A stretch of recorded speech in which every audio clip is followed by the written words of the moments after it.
¿Estamos en la pista? Bueno, buenas tardes. Esta es la audición radial de la gestión obrera ABC-COP. Quien les habla, Fernando Peña, esperando la presencia de Luis Rivas, que por un tema laboral va a venir un poco más tarde. Y hoy estamos en una fecha muy especial, ¿verdad? El del 12 de octubre. Específicamente fue el 12 de octubre de 1492, en donde llegaron los muchachos a colonizarnos. Hay sentimientos encontrados, por un tema de tradición y demás, se siguió, se puede decir que festejando esta fecha. Hoy por hoy, como la historia siempre se relativizó, evidentemente, por más que la relativicemos, no podemos decir que lo que sucedió acá es para festejar, ¿verdad?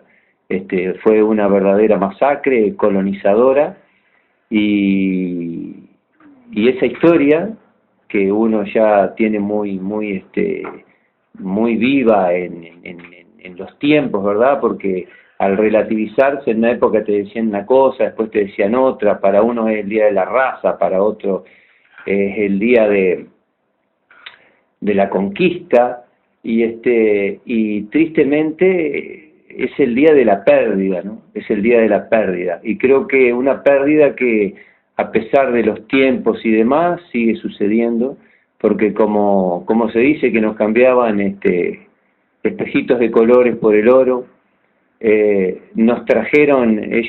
trajeron la religión y se quedaron con las tierras. O sea, muy especial toda esta historia, ¿verdad?, de lo que fue la colonización, una colonización que tristemente hoy sigue. Lo estamos viendo en todos estos digamos, países con este marcado perfil imperialista, ¿verdad?, de los imperios, el imperio español, el imperio británico, y hoy el más poderoso de todos, que es el imperio estadounidense, ese monstruo que domina a los otros países, los alinea, ¿verdad? Yo quería arrancar con esto porque ya hoy por hoy creo que como fecha de festejo ya este 12 de octubre ya no tiene ningún sentido, por el contrario, porque lo importante es eso, ¿no? Que la gente vaya adquiriendo conocimiento, vaya aprendiendo. Es como cuando uno es niño, cree en los Reyes Magos hasta que no cree más. Esto es lo mismo, cuando a uno le dijeron que todo eso era bueno y después te das cuenta que todo eso no fue tan bueno.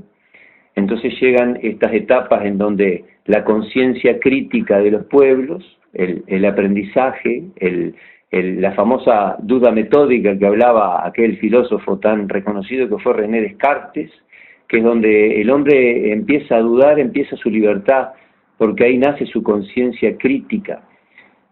Entonces, con respecto de esta fecha, también hablar de los nuevos imperios y de todo lo que está sucediendo, como en la época de nuestro José Gervasio Artigas Arnal, el gran imperio fue el imperio británico.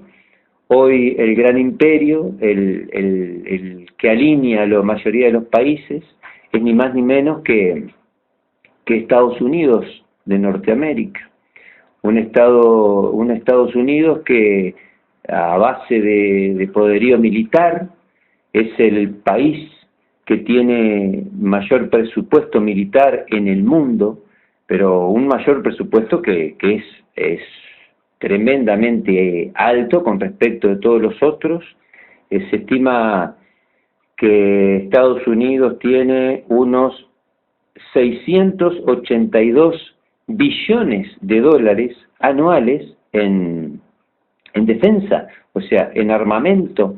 Y yo pregunto, si cuando hablamos de un país que tiene tanto dinero en armas de guerra, en la tecnología más grande, ahora hablamos de los famosos drones, estos aviones no tripulados, que mucha gente cree que tiene que ver con simplemente un despliegue de la tecnología, y sí, es un despliegue tecnológico, pero también, por sobre todas las cosas, tuvo que ver con tanta muerte que sufrían sus propios combatientes, ¿no? Los famosos marines que venían en aquellas bolsas negras, Entonces el pueblo norteamericano también, al ver tantas bajas, también le tocaban esas guerras, si bien a ellos por un tema de información y demás los tienen bastante, se puede decir que alineados al pensamiento del poder del gobierno, o sea, manejado un pueblo, pero también veían que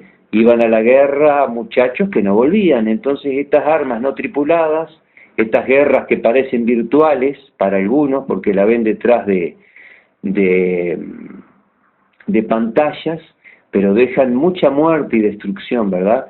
Lo que parecen juegos.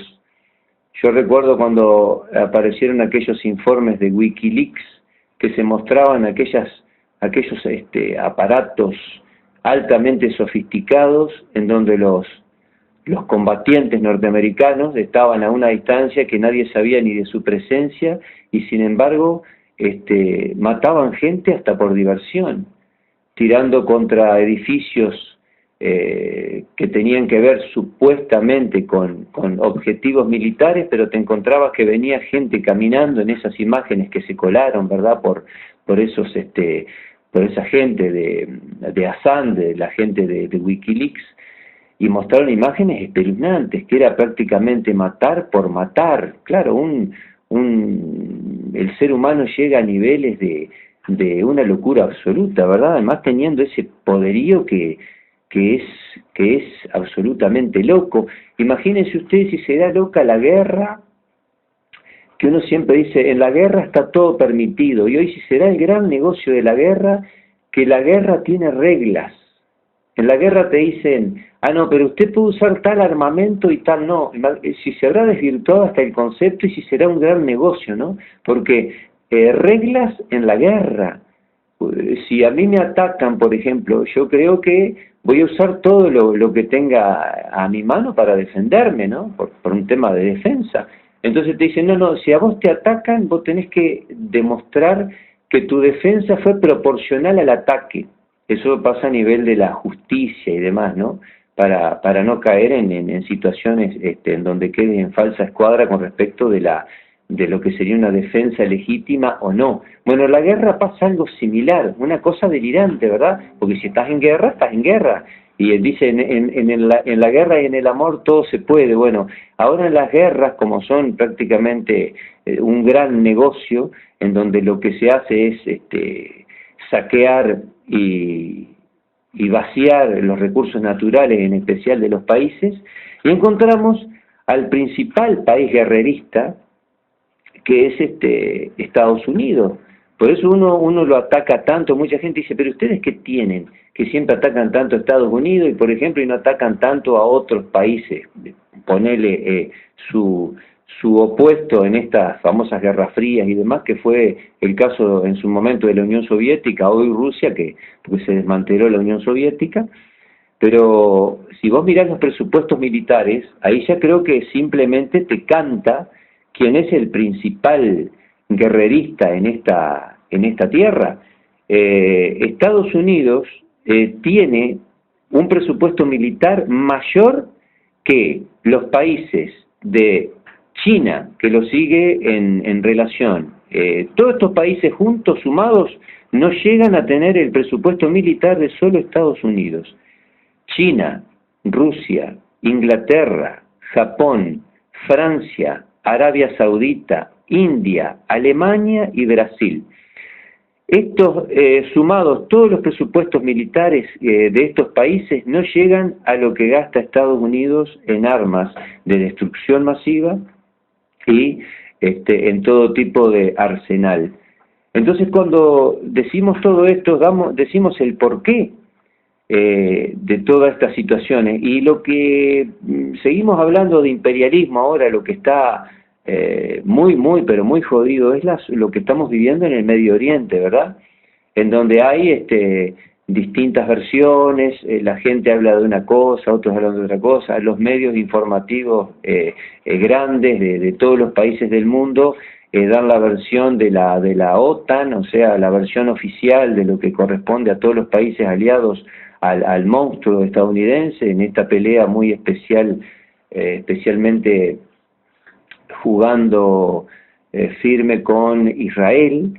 Entonces estamos encontrando de que estos medios informativos están dando una campana que es contraria a lo que se está viviendo. Y les voy a poner como ejemplo lo siguiente: si estamos hablando que el enemigo en común de todos los países es el terrorismo, y creo que todo el mundo sabe que sí, que si estamos hablando de un Estado terrorista, evidentemente el Estado terrorista es jodido, ¿verdad? Para quien sea, el terrorismo es siempre jodido. Pues resulta que te encontrás que hoy por hoy el famoso Estado Islámico, que es el número uno de los principales malignos de la tierra, ¿no? La malignidad encarnada en el Estado Islámico, en donde todos los países deberían juntarse para atacarlo y destruirlo y desaparecerlo de la faz de la tierra. Si son tan malos, resulta que te encontrás que Estados Unidos, sus aliados, la gente de la OTAN, es del Atlántico Norte, todos estos países, te encontrás que lo atacan, pero no quieren que se alinee con ellos Rusia. Resulta que viene ya una guerra de 4 años en donde Estados Unidos y los países aliados a esta coalición están atacando a los insurgentes, el famoso Estado Islámico, el Estado terrorista, y resulta que te encontrás que en 4 años prácticamente no le hicieron ningún daño. Y vos decís, ¿qué hay acá? ¿No le pudieron hacer ningún daño o no le quisieron hacer ningún daño? Pero claro, son políticas que vienen, por eso nosotros atacamos tanto al gobierno de Estados Unidos, porque es fácil armar, es una historia muy particular como esto se hace, ¿no? Imagínense ustedes qué buen negocio es armar a otros que se peleen entre ellos y después ellos quedarse con los territorios. O sea, es lo que se ha usado, ¿verdad?, en estas nuevas guerras, en donde se tira la piedra y se esconde la mano. Porque, en definitiva, los responsables del grupo terrorista del Estado Islámico son los propios Estados Unidos. Porque recuerden que estos utilizan a los grupos que son terroristas y son mercenarios. Han caído muchos combatientes de este famoso Estado Islámico y te encontrás que son gente de otros países. Ahora nomás cayeron varios franceses y demás. O sea que acá hay un tema de mercenarios, ¿no? Gente paga para combatir con ellos. Pero claro, es linda la jugada. Tiran la piedra, esconden la mano. Entonces los Estados Unidos utilizan estos grupos para derrocar a los estados árabes laicos, ¿no? Recuerden esto que empezó en los 80 cuando Estados Unidos crea y financia, ¿se acuerdan? Al Qaeda y a Bin Laden. Y fíjense ustedes que yo creo firmemente que Bin Laden sigue en esta tierra. No creo que ni siquiera lo hayan, no creo que le hayan dado muerte.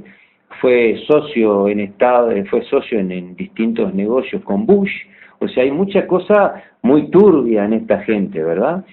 Bueno, acá recuerden, se financió a Al Qaeda, Bin Laden, después destrozaron a Irak, a Afganistán, a Libia, y ahora ustedes recuerden a Gaddafi con aquel famoso discurso que dio en la ONU, que dicen que le costó la vida. Yo creo que ya estaba marcado el destino de Gaddafi. Recuerdo a Reagan que le decía que Gaddafi era un perro loco, por ejemplo. O sea, todo aquel que no se alinea a sus políticas, y el discurso de Gaddafi fue muy claro.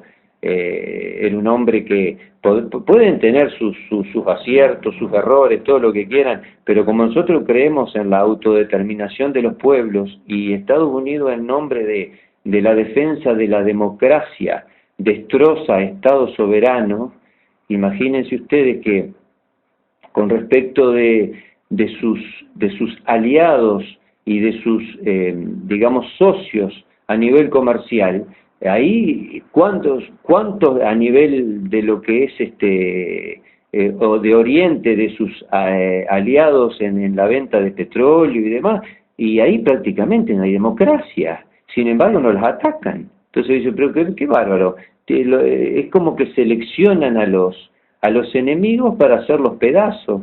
Por eso es que estamos hablando de que es un mundo demasiado complejo y demasiado al mismo tiempo sencillo si las cosas se dijeran como son. Porque resulta que, qué bárbaro, atacaron durante 4 años la OTAN, o sea, Estados Unidos y sus aliados, a los supuestos terroristas del Estado Islámico y no le lograron hacer ningún daño. Llega Rusia, los ataca, Estados Unidos se ofende con los rusos porque aparentemente habían tomado una medida unilateral. Yo aplaudo si están atacando a mi enemigo, digo, bárbaro, que venga de donde venga, la ayuda. Resulta que no la quieren. En una semana los rusos lograron, simplemente con la aviación, porque es lo que está saliendo en algunos medios, lograron diezmar en un 40% el poder bélico de los terroristas. Entonces, ¿qué hay detrás de todo esto? La cosa es más que clara. Detrás de todo esto es gente paga por los propios aliados de Estados Unidos. Ahí está metido Qatar, que dice que ponen muchísimo dinero, todos países de altísima producción de petróleo, y tristemente derrocar gobiernos, ¿verdad? Que podrán tener sus aciertos, sus errores, pero en definitiva lo que uno cree, y creo que hay que apoyar, es la autodeterminación de los pueblos, porque a nadie se le ocurriría pensar que nosotros acá en Uruguay estemos, ponele, adiestrando terroristas para que vayan a combatir a Estados Unidos. Y algo así está pasando, digamos, a nivel de distintos países del Medio Oriente, que están los propios estadounidenses adiestrando, armando a estos grupos, porque cuando se crea el famoso Daesh, estos insurgentes, resulta que los Estados Unidos le dejaron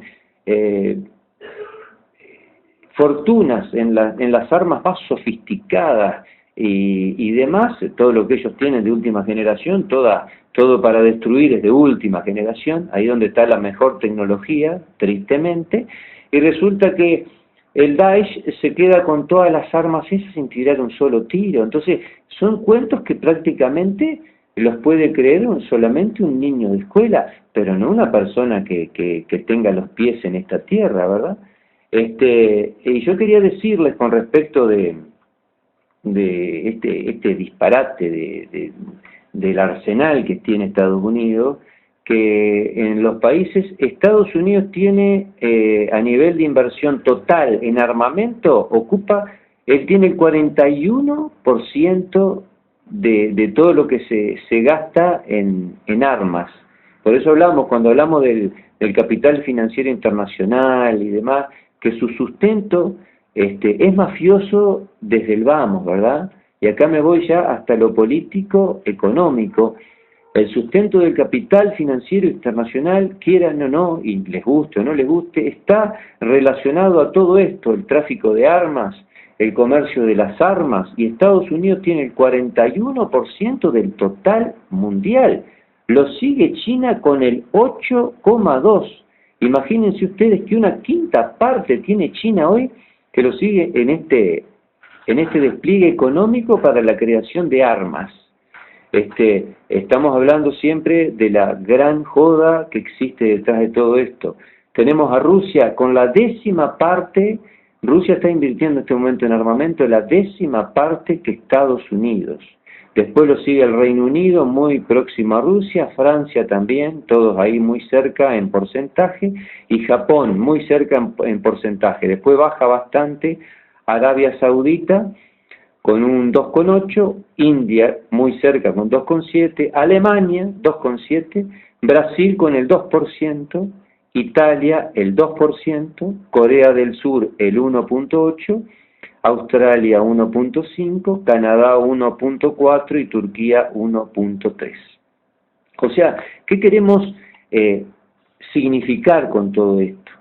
Que para todos aquellos amigos que estén escuchando, que lamentablemente el sustento de las políticas económicas que nos están gobernando están manchadas en sangre, y muchísima sangre, porque la industria armamentista es una de las principales industrias que mantiene esto, y el gran poder estadounidense para subyugar a los pueblos es el poder de las armas. Entonces, ¿cuán legítimo podemos decir que es ese poder, verdad? Qué triste, ¿no? Que estar alineado porque tenemos miedo que nos invadan, que a veces es lo que creemos cuando nuestros políticos a nivel de frentistas, blancos, colorados e independientes están totalmente alineados por estas políticas económicas que las imponen ellos, ¿no? Entonces decimos que están asustados, tendrán miedo que nos bombardeen, que nos desaparezcan. Recuerdo a Tabaré Vázquez cuando en aquel litigio que se tuvo con Bosnia UPM, que le pidió ayuda militar a Bush. Y imagínense qué triste, ¿no? Pedirle ayuda militar a Bush, un altísimo genocida de estos tiempos, de los últimos tiempos, contra nuestros hermanos argentinos, porque nos podremos putear un poco por un lado o por otro, pero les puedo asegurar de que estamos mucho más cerca de la Argentina que de los norteamericanos, y la cosa va por ahí. Entonces, cuando tenemos gobernantes que están alineados a estas políticas que llevan adelante estos países que han hecho tanto, pero tanto daño a la humanidad, con sus organismos también, ¿no? Porque recuerden que el Fondo Monetario Internacional responde también al capital financiero internacional, en donde nuestro presidente, actual presidente, Tabaré Vázquez, es ni más ni menos que asesor del Fondo Monetario Internacional, que tenemos a un hombre que creo que es el hombre de mayor peso en el país, que se llama Enrique Iglesias, porque es el único hombre que se sienta en el famoso Club Bilderberg, en donde se definen las políticas que han sido nefastas para nuestro pueblo, ¿no? Las políticas en donde se ha destruido paulatinamente la industria nacional, en donde nos han hecho cada día más dependientes y esclavos de esas corporaciones que hoy están manejando este mundo y del capital financiero. Entonces, cuando tenemos personajes de ese tenor que se alinean a estas políticas y nada dicen de lo que está sucediendo en estas regiones, es porque estamos en un problema ético, social, moral, que es muy difícil de que la población lo vea, porque si el propio presidente de la República Oriental del Uruguay es asesor del Fondo Monetario, que está alineado a todas estas políticas, que está alineado al poder absoluto de los monstruos que nos están dominando por medio de las armas, tenemos un problema que realmente es muy serio. Ahí llegó el amigo Luis Rivas. No sé si estabas escuchando algo, Luis, de qué estabas hablando, querés lugar, porque esto es abierto y jugado. Ya venís medio cansado, pero bueno. Estamos hablando acá de los Estados Unidos, porque nosotros lo atacamos tanto, y estaba dando algunos de los números que se manejan, y decir, por ejemplo, como dato interesante, para que vean lo que es la política que nosotros acá aplaudimos, por ejemplo, con respecto de la represión en Estados Unidos. El 25% de los presos en el mundo están en Estados Unidos. Y vos dirás, bueno, tendrán la población más grande que existe. La población estadounidense a nivel mundial es el 5%. Es como para echar unos números, ¿no? 25% del preso de Estados Unidos. Y después tenemos una alta también, un alto problema ahí racista, y ahora si llega a entrar este muchacho Donald Trump, agarrate Catalina, los que estén allá que se vayan poniendo ojos claros y pintando el pelo, alguno que sea medio morocho, o se haga tipo Michael Jackson, que se haga blanco, porque la cosa viene tétrica, y se está matando cada 28 horas, se asesina a un latino o un afro en Estados Unidos. Y acá estamos aplaudiendo a este país. Estoy dando algunas reseñas generales, te digo, si tenés ganas de seguir la posta, agarrarla cuando quieras nomás. No, está bien, digo, el venir de atrás es bravísimo. Sí, no, estaba haciendo un raconto de lo que está pasando, lo relacioné al Día de la Raza, o sea, de la raza, del exterminio, o sea, ya a esta altura, como se ha relativizado tanto esta fecha tan emblemática para nosotros, ¿no? Sí. El asunto del 12 de octubre, ¿no? Mm. Se puede definir como que... ¿Cuántos años? 500 y pico de años, ¿no? Habría que sacar bien la cuenta de los más de 500 años. De saqueo, ¿no? Ya llevamos más de 505, más de 5 siglos de saqueo. 5 siglos. Seguro. Son más de 500, me acuerdo de los 500 hace algunos años. Sí. En 1992. Claro. En 1992 se conmemoraron los 500 años de saqueo, ¿no? Yo recuerdo que algunos andábamos con banderas negras, ¿no? Porque también tiene que ver con el exterminio, ¿verdad? Vinieron a llevarse directamente la riqueza a través de la fuerza, ¿no? Hoy la riqueza no se muestra... 523, ¿no? Sí, seguro, 523. del 92 a la fecha. Está bien, ¿no? 523 sí, sería, algo así, está bien, por ahí. Son más de 5 siglos en que nos saquean. Claro que a los gurises de las escuelas y de los liceos no se plantea de esa forma, ¿verdad? El tema de ellos le llaman conquista. Es como llamar globalización, inclusión financiera, desaceleración de la economía. Son 3 o 4 formas de hablar como, no sé, livianamente de las catástrofes, ¿no? No es conquista, en realidad es saqueo. Exterminio, saqueo, exterminio. Sí, acompañado del exterminio, claro, evidentemente, porque en aquel momento exportaban los ejércitos y hoy exportan los capitales. Eran mucho más dignos los gobernantes de aquella época que los de ahora. Los indígenas latinoamericanos enfrentaron el saqueo. Hoy que eran los gobernantes, ¿verdad? Eran los dueños de la tierra. Y bueno, tenían sus formas organizativas de gobierno y los ejércitos indígenas enfrentaron la invasión y el saqueo. Hoy nuestros gobernantes tienen ejércitos al servicio del saqueo y ellos tienen sus parlamentos al servicio del saqueo. Y ya nos metemos en la Cámara de Diputados, ¿no? Hoy se está discutiendo un presupuesto al servicio del saqueo. Yo estaba escuchando ahora de mañana algunas intervenciones de los diferentes legisladores, cómo se está imponiendo y se va a imponer un presupuesto con la mayoría parlamentaria que tiene el gobierno del Frente Amplio, donde se aplican ajustes fiscales, donde se recorta presupuesto a las necesidades básicas de la población, como es salud y vivienda, un 0,5%. Sí, igual. Claro. La dejaron por esa. Seguro. Un 0,5% del Producto Bruto Interno, y vamos al número, porque puede haber gente que no alcance a saber cuánto puede llegar a ser. Claro. El 1% del Producto Bruto Interno uruguayo son unos 600 millones de dólares. O sea que estamos hablando de 300 millones de dólares para la vivienda, con un déficit habitacional supera largamente las 80.000, ¿verdad? Bueno, las empresas multinacionales, por eso decimos el servicio del saqueo, ¿no?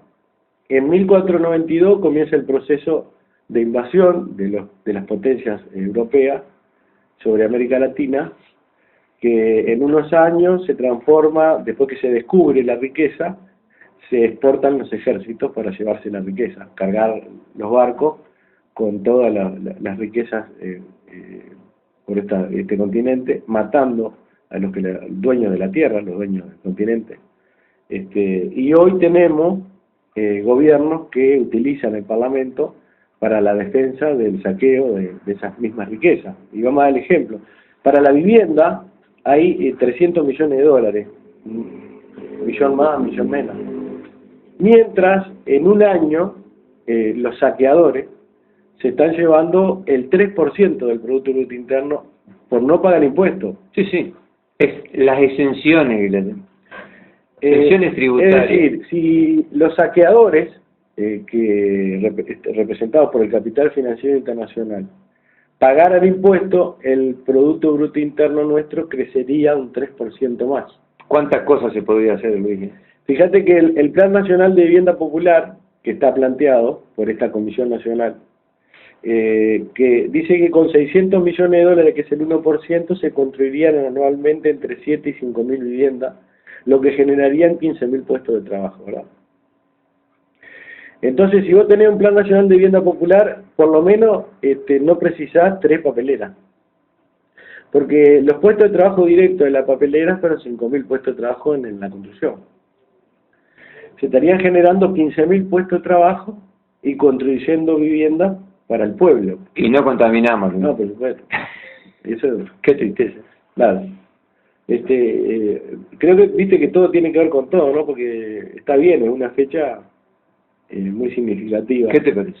La fecha es significativa y cómo los medios de comunicación se encargan de minimizarlo. Y seguimos teniendo niños en la escuela que creen que Colón andaba buscando por el mundo especies, como se dice. Hacer el bien. Sí. Y hacer el bien. Claro. Darnos conocimiento. Seguro. Y bueno, pero resulta que después de la visita de Colón vienen ejércitos a matar para llevarse la riqueza. No quiere decir que Colón anda buscando otra cosa. Un nefasto personaje, ¿no? Un nefasto personaje en la historia, ¿verdad? Y bueno, y nos transportamos al día de hoy, donde en este preciso momento se está discutiendo y están intentando los partidos políticos al servicio del capital, están intentando argumentar por qué se plantea el presupuesto que se plantea, ¿no? Vos sabés que la gente no tiene la más pálida idea de lo que estamos hablando, y por eso es tan importante tratar de desmenuzarlo, ¿no? Por 5 años vamos a tener esa miseria para la vivienda, esa miseria para la salud, esa miseria para la educación. Pero es que estaba escuchando la intervención de Rubio, que hace un planteo, parece que hay un sobrante de unos 300 y pico de millones de dólares, de uno de los repartidos del presupuesto. Entonces, ¿qué plantea Rubio? Que ese dinero se destine al hospital de clínica.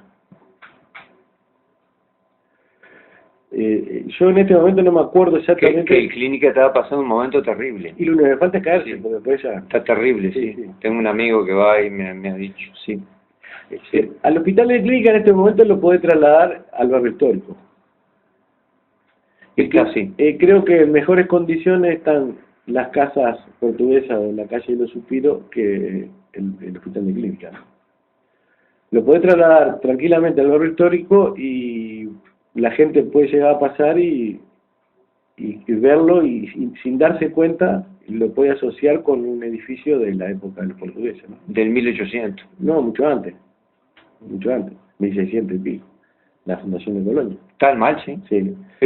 Está levantado. Bueno, entonces había un sobrante de dinero y el diputado Rubio plantea que bueno que lo destinen directamente y es justo lo que necesita el hospital de clínica para volver a funcionar plenamente, porque el hospital de clínica no sé si funciona un 30%. Esa parte Sí, hay cantidad de pisos cerrados, digo, y hay funciones en materia de salud que no pueden funcionar por todos estos motivos, por falta de presupuesto fundamentalmente, ¿no? Por falta de presupuesto.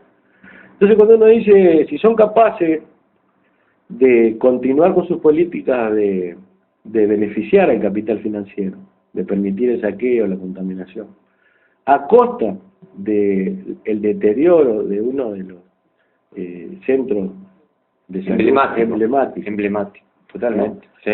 Y bueno, y te digo cómo fue la votación, un poco para que veas quiénes están al servicio del capital y quiénes no. En ese momento no estaban los 99 diputados, había 90. Y bueno, 89-1. Eduardo Rubio plantea destinar ese sobrante al hospital de clínica y 89 diputados de todos los partidos de siempre votaron que no. O sea, votaron que no, blanco, colorado, frentistas e independientes. Sí, porque no hay todos responden al mismo patrón. Claro, es interesante, ¿no? Porque justo caso ese tema, que claro, seguramente va a ser difundido, ¿no? Pero no es la única votación que perdió varias. Sí. Perdió varias. Algunos acompañados con algún votito. Ah, mira. Sí, pero que era realmente sentido, porque, repito, es un sobrante, ¿no? Que no va a ser destinado a ningún otro. Quedaría presidencia de la República con ese dinero. Con ese sobrante. Entonces estaba entre dejarlo a presidencia de la República o al hospital de clínica. Prefirieron dejárselo a la presidencia de la República. Sí, ahora va todo a la presidencia de la República. Seguro. Hagan lo que quieran con la justicia, con las costas ahora, hagan lo que quieran. Todo. Presidente haga y deshaga. Vos, monarquía, vamos a disolver las cámaras. No golpe de Estado. No estamos golpe de Estado, disolvamos las cámaras, claro. ¿Para qué están? Si total todo se lo dejan en manos del Ejecutivo, del presidente. El monarca. Están poco a poco llevándole todo el poder al presidente de la República. Claro, todo el poder. La justicia en manos de él. Ahora tenemos la parte de directrices nacionales. Está en manos de él. Se crea la Secretaría, Oficina de Medio Ambiente, Agua. Cuando ya existe. Existen como 3 o 4. Existe, seguro. Entonces, claro, ¿cómo será el arroyo? Porque el gato cruza al trote, digo yo, porque hasta los blancos y los colorados están argumentando en contra, en ese momento estaban argumentando en contra de ese artículo que le da un poder absoluto sobre el medio ambiente, el cambio climático, el calentamiento global, el agua. Hacen lo que quieren. El poder absoluto. ¿Y qué quiere decir? Porque si hay alguno que está escuchando, es interesante que entienda. En términos legales y demás, es despotismo, ¿verdad? Le quita la facultad al Parlamento. Claro. Le quita la facultad al Parlamento. Despótico. Sí, es dictatorial. Sí, totalmente. Entonces el Parlamento, sobre este tema, el agua, el medio ambiente, el cambio climático, el calentamiento global, ya no puede opinar. Queda en absoluta facultad al presidente de la República. ¿No? Superpoderes. Es el único que va a poder opinar si, por ejemplo, mañana aparece algún capital internacional y pretende realizar alguna explotación que dañe el medio ambiente. El Parlamento no va a poder intervenir sobre eso y solo el presidente de la República. ¿Quién iba a decir, verdad? Y Luis, y viene un informe científico de gente capacitada. No, tampoco. No, miren muchachos, que acá ustedes se mueren en 15 días, no importa si el presidente lo dijo, bueno, nos morimos 15 días, pero el presidente lo dice, chao. Claro, ahora, ¿por qué esto? Esto es interesante. Porque esto es parte de los planes que tiene el gobierno para el futuro. Tratar de que exista la menos tranca posible a cualquier intento de parte del capital financiero más allá de saquear, de contaminar, ¿verdad?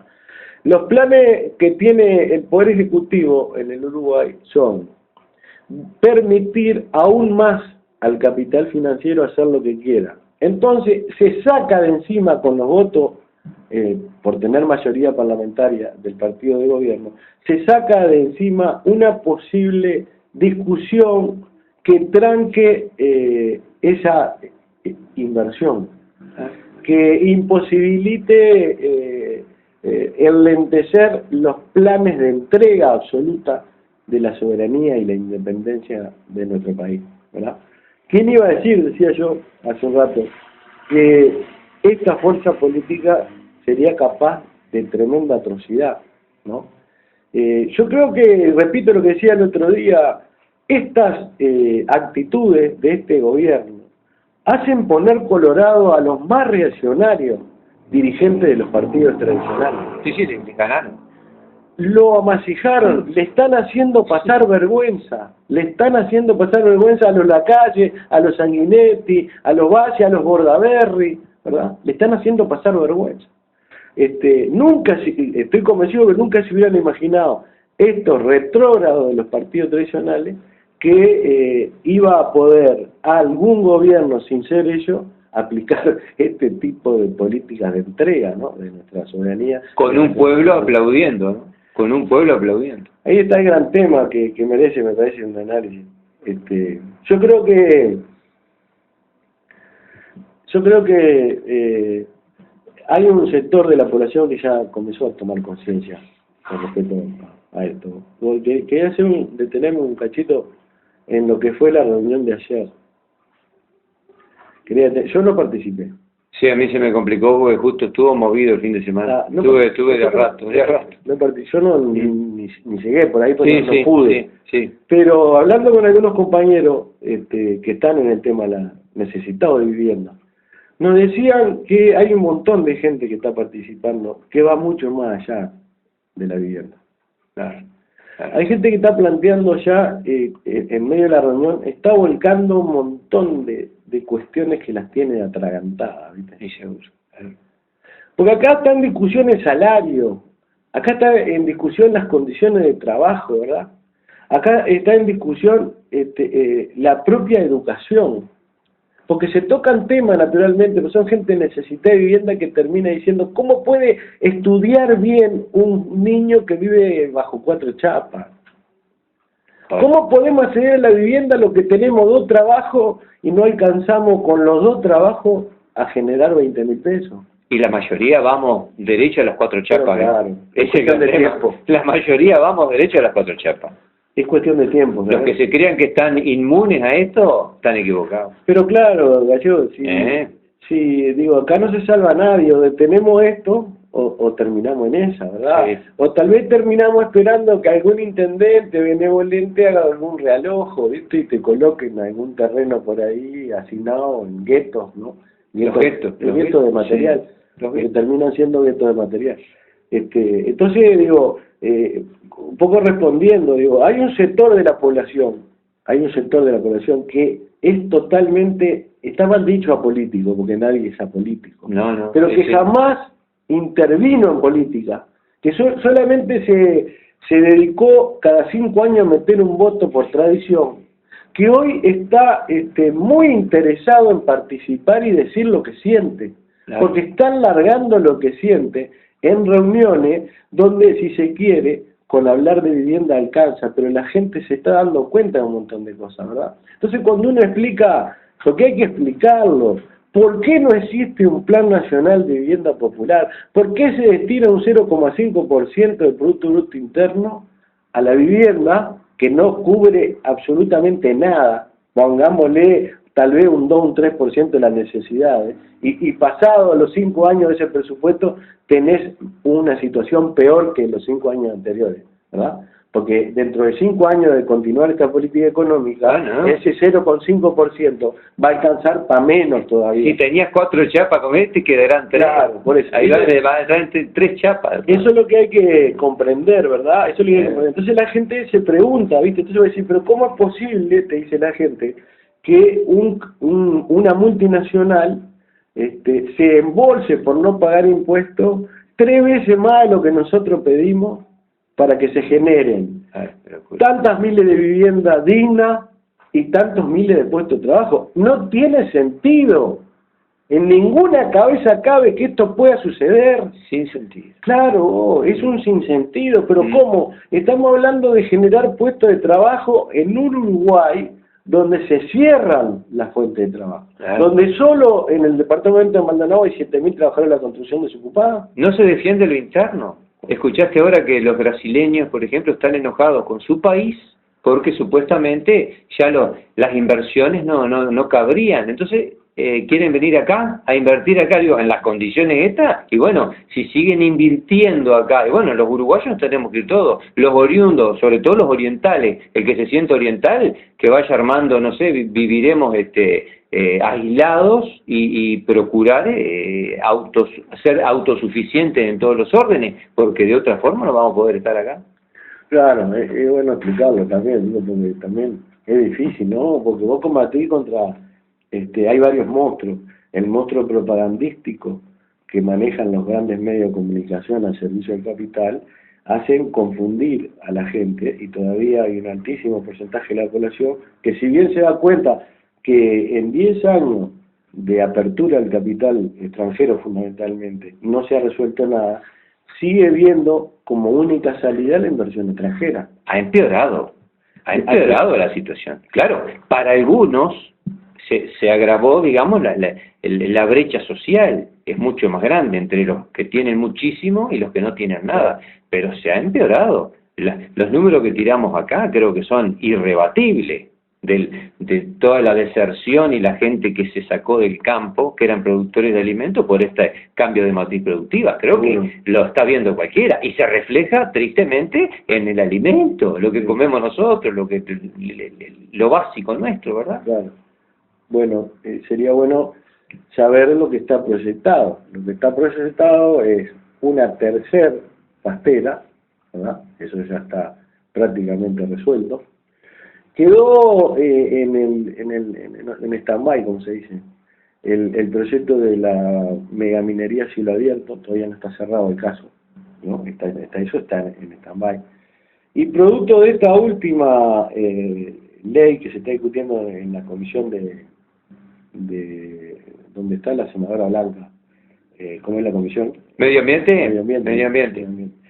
Este tema de las directrices que tiene que ver con los proyectos que tiene el gobierno en materia de las costas, desde Nueva Palmira hasta el Chuy, que no es otra cosa que entregar al capital financiero, lisa y llanamente, uno de los lugares geográficos más importantes en materia de turismo, ¿verdad? La riqueza del país, ¿verdad?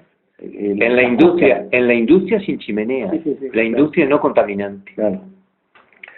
Que seguramente va a ser una especie de acuerdo leonino, sin pagar impuestos, porque son todas zonas francas, donde se va a utilizar la misma metodología que en los peajes, en la ruta, se me ocurre. Acá se hizo con los que hicieron la ruta, que son empresas privadas, un acuerdo a 30 años, donde los tipos hacían la ruta y por 30 años cobraban peaje, ¿verdad? Entonces son millones y millones de dólares que ya están pagas 10 veces la ruta. Y me parece que va a ser una especie de cuestión similar. Le van a dar la explotación absoluta, total, por decenas de años, de todas las costas, en materia de turismo. No van a pagar una moneda de impuestos. Sí, parcelaciones privadas. O sea, esto va a ser dentro de la República Oriental del Uruguay una república aparte, claro, donde ellos se van a adueñar. Hoy ya lo somos, ¿verdad? Sí, sí. La tierra hoy está en el 50% de tierra en manos extranjeras. Entonces los soldados de la patria van a combatir ¿por qué? ¿Por su patria o la patria de ellos? Claro, por supuesto. Sí. Bueno, esos son los planes que se tienen para el futuro. Y por otro lado tenemos 45.000 trabajadores de seguro paro y el anterior dirigente del PCNT, hoy uno de los directores del Ministerio de Trabajo, ante los medios de comunicación la semana pasada decía que habían logrado, lo hacía como una cuestión, una conquista del gobierno, estirar el seguro de paro de los trabajadores. Estirar la agonía. No solo estirar la agonía, Gallego, vos le estás trasladando a la población. Y por supuesto, la sociabilización de las pérdidas. Exacto, científicamente. Socializar las pérdidas. Socializamos las pérdidas que generó el capital. Claro. Sí, todo al revés. Lo de siempre. Caminería rota, ¿quién la paga? ¿La rompieron quién? Montes de Plata, UPM, la soja, la forestación, el capital, y nosotros la pagamos. Claro. Por eso es tan importante, y creo que debemos nosotros darle una especial atención. La participación de la gente en las organizaciones sociales que hoy pelean por vivienda y que seguramente van a ir tomando conciencia y van a pelear contra la contaminación, van a pelear por mejores condiciones de trabajo, por salario digno, porque el Estado participe en las políticas, por ejemplo, de devolver la tierra a los productores de alimentos, ¿verdad? Solamente el pueblo organizado puede frenar esto, ¿verdad? Por eso son tan importantes estas organizaciones. No son organizaciones donde solamente, bueno, vamos por vivienda y nada más, ¿no? Quedó demostrado que la gente está ansiosa de contar sus problemas, ¿no? Entonces, están tirando un montón de cuestiones y están tomando conciencia de lo que está pasando. Sí, ese es el camino. Yo me parece que es el único camino para poder pensar en la posibilidad de un cambio, de un freno de esta política económica entreguista. Y repito, cuando la gente se entere, porque hay que transmitirlo, que de un sobrante de unos millones de dólares se discutía en el Parlamento y un parlamentario dijo démoselo al hospital de clínica y 89 en 90 todos los otros en contra votaron entregárselo a la presidencia de la República. Bueno, eso tiene que llamar la atención. No lo acompañó, Luis, ni un frentista, no, un voto solo. Ni un colorado, solo voto. Ni un independiente, ni un blanco. Solo voto. No es interesante recalcarlo. Nadie lo acompañó. Solo voto. En una medida del pueblo. El hospital de clínica, gallego, yo qué sé, no sé si decirte. Sí. Porque no era para aumento de salario. Pues si dijera vos decir nada, pero... Y capaz que si le decía Rubio y planteaba el tema de dárselo a Monte del Plata, lo votaban todos. Le duplicaban, capaz.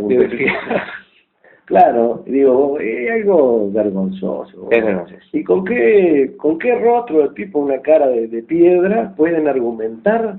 Argumentan, es decir, no solo votan, sino que argumentan porque no, ¿viste? Una cuestión que no tiene ni ¿Escuchaste algún argumento? No pude, no era muy cortado eso, a mí era muy cortado. Me llamó la atención cuando viene la votación, ¿viste? Ahí me preocupé. Dice 89 a 1, ¿y qué propuso este animal que nadie lo votó? ¿No? Porque lo primero que pensaba, para perder 89 a 1, pues es una bestia, ¿no? Sí. 89 a 1. Y después me di cuenta que venía por el hospital de clínica y justo empezaban a repetir ahí. Y hubo argumentaciones, sí, ¿por qué no? Pero votaron blancos, colorados. Me llamó la atención un frente amplista, que es increíble, otro planteo que hizo Rubio sobre los funcionarios públicos. Entonces el tipo estaba totalmente de acuerdo. ¿Mira? Totalmente de acuerdo con el planteo por él, porque siempre la izquierda, esto, aquello, lo otro, está algo interesante. Resulta que el periodista dice, mirá cómo lo están conversando. Iba a votar en contra del Frente Amplio el tipo. Y dice, en este momento lo están conversando. Lo rompía la disciplina partidaria. En ese momento lo rodearon, ¿viste? Los otros parlamentarios. Bueno, pide la palabra de vuelta para decir que seguía pensando lo mismo, pero que iba a votar a favor. La misma que hizo Constanza Moreira con la ley esta nueva del Código del Proceso Penal, hizo exactamente lo mismo. Vos dijo que no, que es una vergüenza, que no le podían dar superpoderes al fiscal y que no sé cuánto. Votó a favor de la ley, en definitiva, todo lo contrario de lo que dijo. Terrible.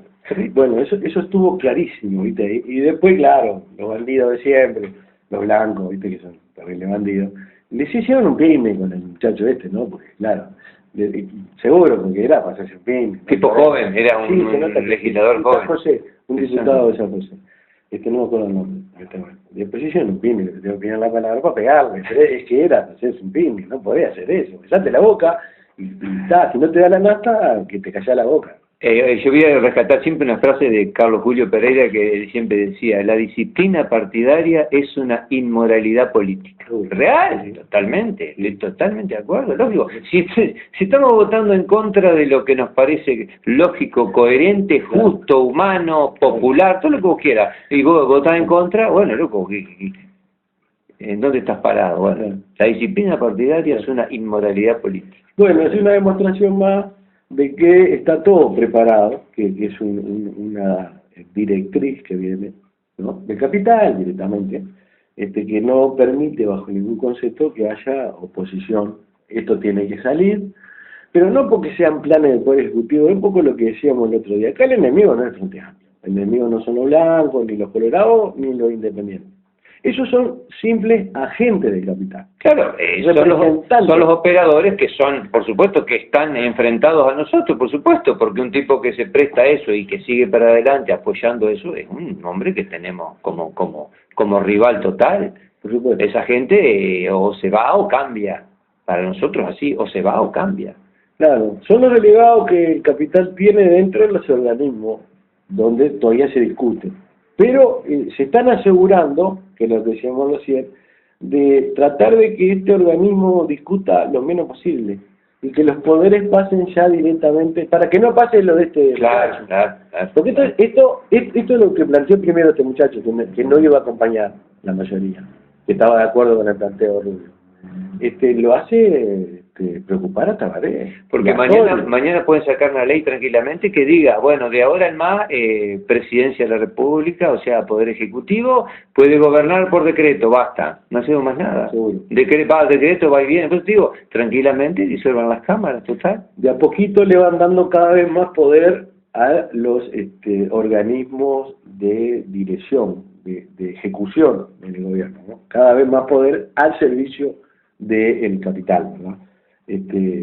Bueno, es interesante, ¿no? Porque estamos hablando de que hace 523 años tenían que transportar kilómetros por mar, ejércitos y barcos para matar a la gente y sacar la riqueza. Hoy no tienen que transportar ejércitos porque tenemos gobiernos al servicio, ¿verdad? Gobiernos al servicio de los conquistadores. No va a haber cosas más tristes. Sí, comprados, ¿verdad? Sí, vilmente comprados. Al servicio, ¿no? Al servicio directamente, ¿viste? Al servicio directamente. Es algo muy triste, penoso, es muy penoso, ¿no? Claro, uno tiene la conciencia tranquila de que el pueblo no es estúpido. Y cuando ve este tipo de organizaciones de gente humilde, trabajadores comunes, que nunca estuvieron en política, que no tienen formación política, no es tan fácil el engaño, ¿no? Porque los tipos llegan a una organización a pelear por la vivienda y terminan preocupados por lo que está pasando, no pueden entender esto, no pueden entender lo otro, y se les explica y comienzan a abrir los ojos, ¿verdad? Claro, y problemas comunes, ¿verdad? Sí, vos, el problema que seguro, yo narro mi problema y vos me decías, yo tengo el mismo problema. Bueno, entonces cuando querés acordar, el 90% tienen el mismo problema, evidente, dice, bueno, ¿de dónde sale? Es interesante, ¿no? Claro. Empiezan la conciencia, ¿no? La conciencia crítica. Y lo más interesante de todo es que están dispuestos a pelear, que hay que seguir para adelante, que no importa lo que esto cueste, ¿no? Nosotros tenemos derecho a esto. Entonces cuando un ciudadano, un trabajador, se convence que tiene el derecho, lo tenés que, ¿con qué lo paras?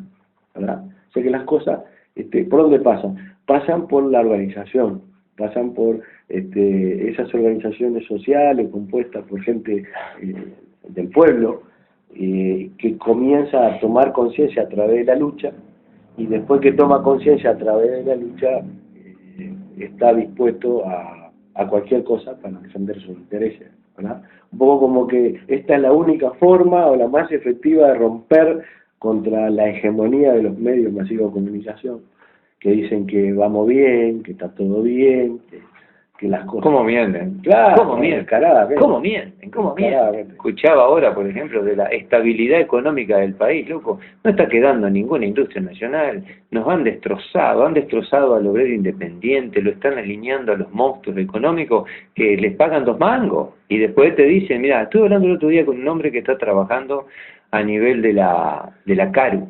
Acá, viste, trabajan ellos en relación... Creo que ellos son como diplomáticos. Entonces me decía claramente, dice, no, mirá, dice, nosotros firmamos unos contratos y nos renovaron el contrato, pero es el calco en cifras y demás del contrato anterior. O sea que no hay mejoras ni nada. ¿Y qué pasa? Los tienen prisioneros, son esclavos, digamos, de élite, porque trabajás para un organismo internacional, pero ya no les da el sueldo tampoco. ¿Te das cuenta? Amasando la guita esta gente acá con estos contratos que hicieron con los gobiernos en el tema del río Uruguay, el dragado y demás, y te encontrás con que también los explotan, lisa y llanamente. Claro. Me gustaría dar un ejemplo porque capaz que quedo todavía sin entender lo de 1492. Pongámosle que en el año 1492 hubiera venido una embarcación desde España y se hubiera instalado en México, y este hombre Pizarro es un reconocido genocida, ¿no? que fue uno de los que más indígenas mató en México al servicio de la corona de España para saquear oro, plata, lo que venga, hubiera firmado un acuerdo confidencial con los jerarcas indígenas de aquel momento, ¿verdad? Acuerdo confidencial. Un acuerdo confidencial donde cambiaban espejo de colores por oro, plata, ¿no? Bueno, transportemos esto del año 1400 y pico al 2005, 2006, 2007 y comparémoslo con la ley de inversiones, ¿verdad? Comparémoslo con los acuerdos confidenciales que el gobierno uruguayo hizo con el capital financiero internacional. Y Luis, viene el ejemplo y te digo algo. Tenían más dignidad los indios. Porque ellos, ¿qué les pasaba a ellos? Ellos creyeron, cuando recién llegaron estos tipos, que eran dioses. Claro. Ellos creían que eran dioses. Esto es peor, porque estos saben lo que son.